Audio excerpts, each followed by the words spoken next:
Hey guys, it's Analog Man here again for another late night deck profile that I whipped up. So if you can tell from the title, another Machinedramon list, except this time I'm finally trying out the blue variant, and surprisingly, the deck is actually not too bad.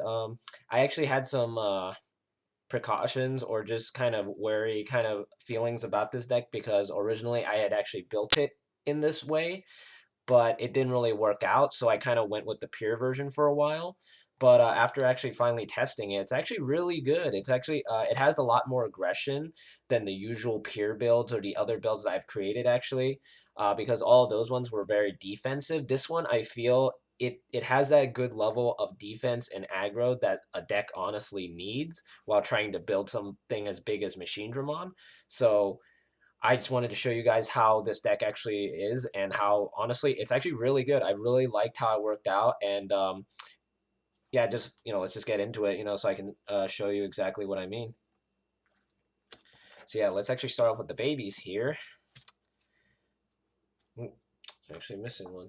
Oh, there we go. So first off, we start off with the 4 Demi-Vmons. You'll see why we're running this card, because this card, when attacking, if the Digimon that's evolved into has jamming, it will automatically get a draw 1 for you, which is a huge importance in a Machinedramon deck. For anybody that's played this deck, you want to draw as fast as possible to basically get your level 5s into your hands and your Machinedramon so that you can just hard play your Machinedramon as fast as possible. So yeah, you have to run 4 of these. And yeah, nothing. You could also run a fifth egg, maybe an Upamon. I've seen some builds actually running an Upamon, but I actually like the 4. And honestly, I don't really run out of these. Usually, I've already finished the game after maybe using the first 2 or 3 eggs, so you don't absolutely need the last egg to essentially go off, which is nice. But yeah, that's all the eggs. Let's go into our level 3s. We run, of course, the 4 Vmons because Vmon has jamming. For anybody that's dealt with this card or played against Rookie Rush or even played against a Vmon based deck, this card is really annoying. The fact that your opponent can put on aggression so fast in the beginning, and the fact that it can just punch through anything that's big. Even an Omnimon doesn't even hurt this thing, which is insane, and why this card is still worth money and still really powerful. Then for the next level 3 we're running 4 Hagurumons because of course this one helps us discard and draw 2 cards, which is really crucial in this deck. And then for the last rookie, we run the 1 Chumon because there are decks that heavily rely on memory boosts. So this card honestly really hurts them, and it's pretty rough honestly, for them to get, like, I've actually had my friend actually have to actually hard play a 7 cost option just to get rid of this because they just could not gain the memory that they needed to do things. But yeah, we play exactly 9 rookies.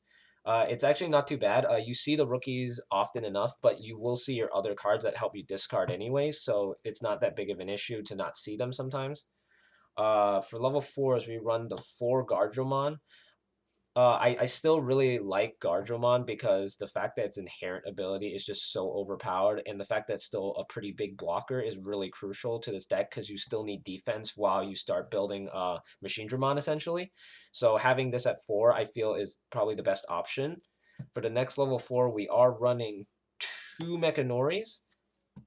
Mechanori, of course, is self-explanatory. The fact that he can just unsuspend himself nonstop, as long as he survives the battle, is really good because it helps stops rookie rushing, and it kind of gives your first 2-3 turns really good protection for a little bit, which is really nice. But we only run, surprisingly, in this build that I've created, you only run a very lean amount of level 4s because the last build I made, it would kind of occasionally brick into level 4s, kind of like a Jesmon deck. So I kind of tried reducing it down so that it wouldn't have that problem anymore. Uh, and now let's actually get into the meat of the deck, which is the level 5s. So I've changed up the ratios. Originally, I had 2 Andromon, 2 Metal Tyrannomons, and 1 Metal Mamimon. But I noticed that Metal Mamimon, actually, his effect does come into play a little bit more often than you think, because a lot of decks like Muskets and Jesmon and any deck that runs a blocker, they've been running the more cheap cost one, which is a 5 cost, and Metal Mamimon can delete that when Machinedramon swings. So essentially, you clear their blocker and you get to swing for 2 security, usually with Machinedramon. So having Metal Mamimon actually at a higher ratio is actually a really good thing because then you're guaranteed to pop their blocker and basically punch through even without the piercing that's given by one of the level 5s. So really nice. Anyway, let's actually get into it. So we're running the 2 Metal Tyrannomons because, of course, on your opponent's turn, this gives your Machinedramon reboot, and when digivolving, you can search the top 3 cards for a level 6 machine, which, of course, will be Machinedramon. So if you hit it, it's really nice, and then you have a level 5 7,000 body on the field, which you can swing in. Really nice. Then we run, of course, the 2 Metal Mamimons I mentioned. This card is actually really good. Like in testing, this has come up way more often. So having this at 2 is really amazing. I've been able to basically clear my friend's blockers every single time. So really solid. Um, then I run the 1 Andromon because with this and another level 5 that I'm running 2 copies of the other one. You already have 3 level 5s that give blockers, so you don't need this as much because this one only gives blocker on your opponent's turn, while the other one it just has blocker by default all the time. So this isn't as useful as it used to be, and having it at 1 is actually perfectly fine now because the only thing you really need it for is the when digivolving effect to search.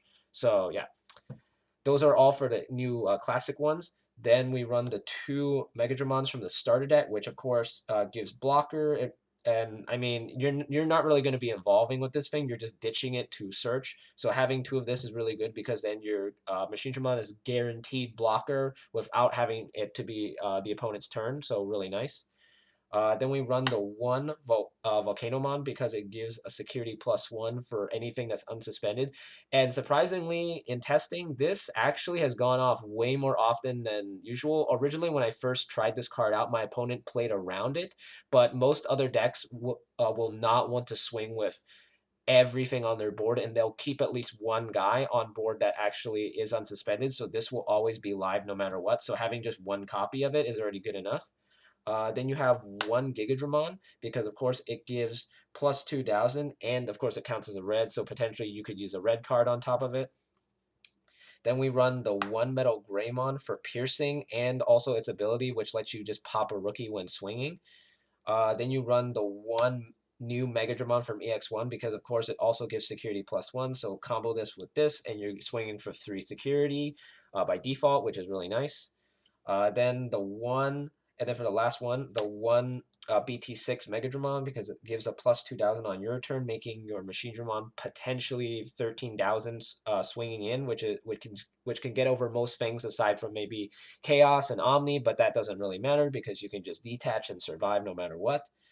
That's all for the level 5s. We're running exactly 12 this time. Originally, I was running 13, but 13 was a bit bricky, so I decided to lower it down a little bit, and so far it's actually worked pretty well in conjunction with all the other cards. So 12 so far is what we're going with this build.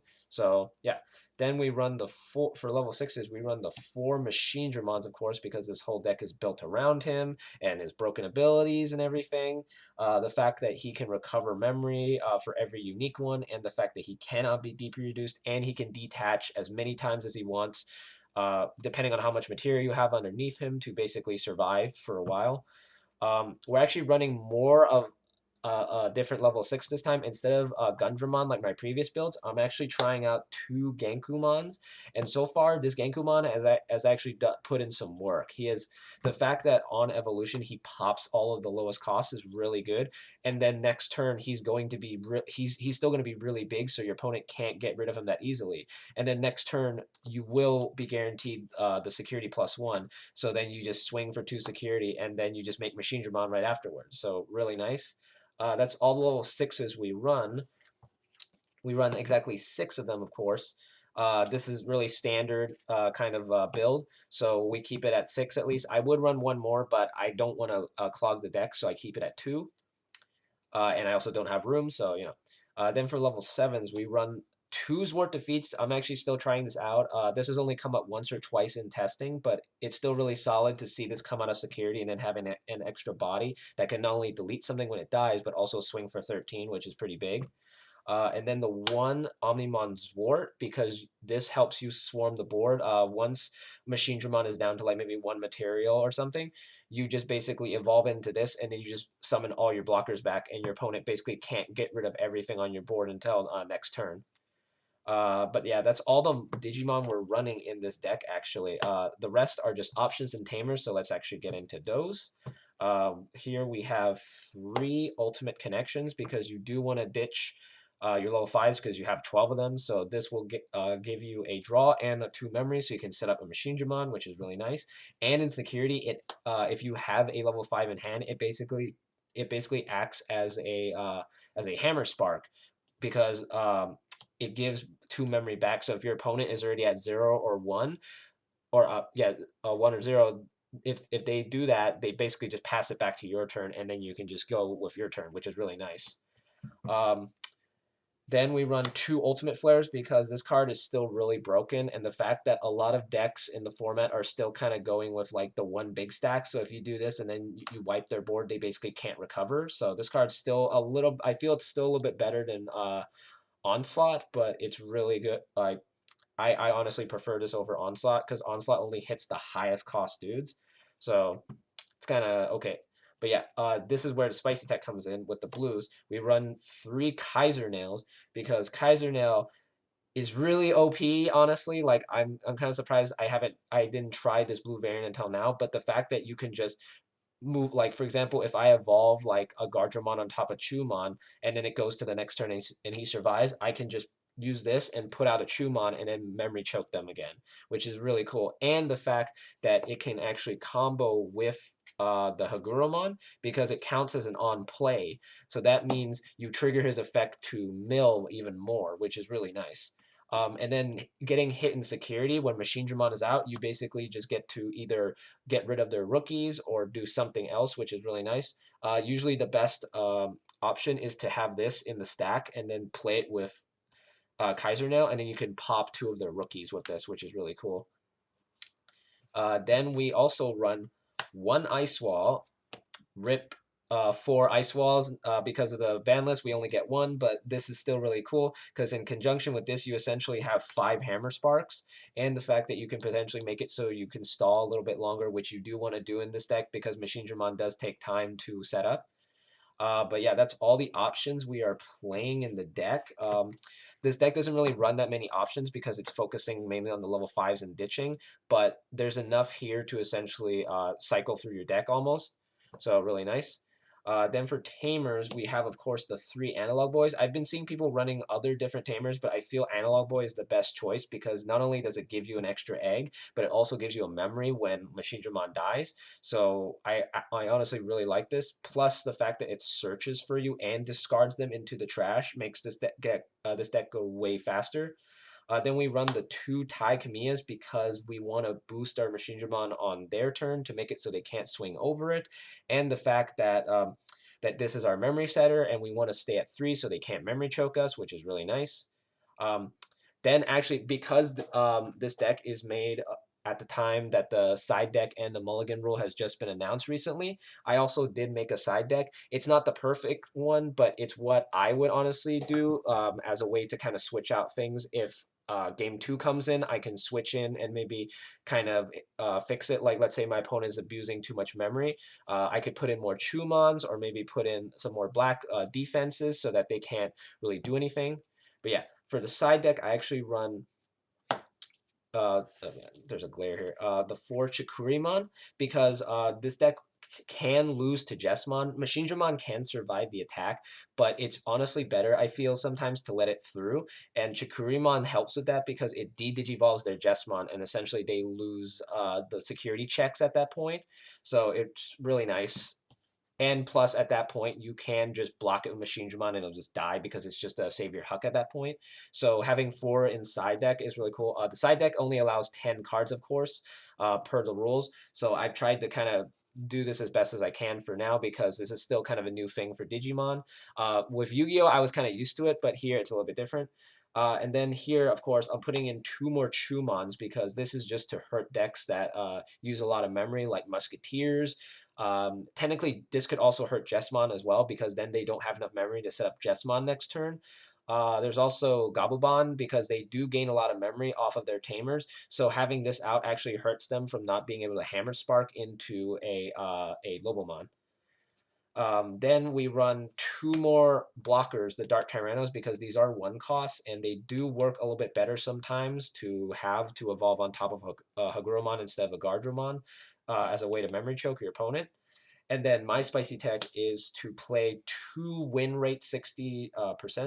So this is how I would normally play it, where this card you this card is actually really broken in this deck because potentially you could push out a Gardromon, have two memory, play this out, discard a basically discard a level 5 black cyborg, and then you just evolve into one of these, and you basically get them for free, and you get to swing with them and search with them. So having win rate in the side is actually really nice because then you can do combos like that. But yeah, that's basically the deck so far as I have it, because this is only about, let's see, as of recording, it's only Monday. So let's see, Tuesday, Wednesday, Thursday. We only have 3 more days before BT7, but I just wanted to put this deck profile out because I wanted people to know how good Blue Machinedramon actually is, despite what people have been, seeing. Like Machinedramon can top. It's just it depends on your luck. And hopefully now with Mulligan, our luck will be better. And with the side deck, we can potentially adapt to any form of threat that we deal with, especially Jessmon or Gabumon or anything like that. So really want or I really want Machinedramon players to be able to at least, put up a really decent fight and make them work for it at least. But yeah, thanks for watching. Like, comment, subscribe. Let me know what you thought of the deck, and of course of the new side deck and Mulligan rules, because I honestly have been waiting forever for those. So I'm really glad that they're here and that I can actually use them to help Machinedramon do much better. So thanks for watching. See you guys next time.